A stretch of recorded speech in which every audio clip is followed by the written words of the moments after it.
আমরা division football league that means Chandra Memorial league টুর্নামেন্টে খেলার জন্য আজকে আমরা বাগবোঝা দিয়ে আমরা প্র্যাকটিস করবো। সেই হিসাবে আজকে বাগবোঝা প্রত্যেকবারই আমরা বাগবোঝা দিই, এবারের মতো এবারও আমরা বাগবোঝা দিয়ে। এই বছর রাখাল শিলে কেন আপনারা পার্টিসিপেট করেননি এবং এই বিষয়টা কি রাখাল শিল্ডে কী কারণে পার্টিসিপেট? রাখাল শিল্ডে আমরা এবার পার্টিসিপেট করিনি, মূলত একটাই কারণ, এবার রাখাল শিল্ড একটু আগে আরম্ভ হয়েছে, 14 আগস্ট থেকে আরম্ভ হয়েছে। আমাদের মণিপুরের প্রায় 14 জন প্লেয়ার আছে, তারা 15 আগস্টে মানে আগে আসতে পারবে না, তারা 15 আগস্টের পরে আসবে। সেই কারণে আমরা অনুরোধ করেছিলাম যে রাখাল শিল্ডে একটু পিছিয়ে দেওয়ার জন্য, কিন্তু ফুটবল অ্যাসোসিয়েশন বলছে যে সময় হাতে নেই, সেই জন্য তারা পিছিয়ে নেই, সেই জন্য আমরা রাখাল শিল্ড খেলতে পারিনি। এই যে চন্দ্র মেমোরিয়ালে দল কীরকম গঠন করলেন?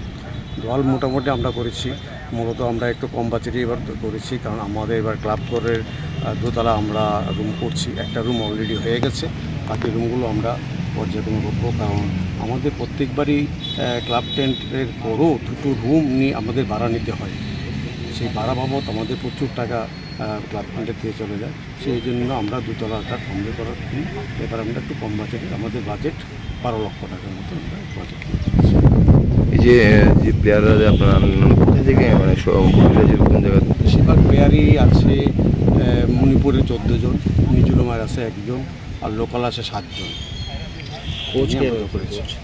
কোচ মণিপুরের সুশীল কুমার, আর অ্যাসিস্ট্যান্ট কোচ আমাদের এখানে লোকাল, আমরা সবাই পরিচিত এক্স ফুটবলার প্রণব সরকার।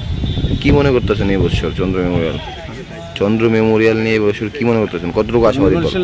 আমরা দেখুন, আমরা কোনো যেহেতু মোটামুটি দল করেছি, আমরা ভালো ফুটবল খেলা উপহার দেওয়ার জন্য মাঠের দর্শকরা যাতে খেলা দেখে আনন্দ পায়, সেই হিসেবে আমরা এবার দল গঠন করেছি। আপনার পরিচয়টা? আমার নাম পার্থসারথী গুপ্ত, সেক্রেটারি ফরওয়ার্ড। ধন্যবাদ।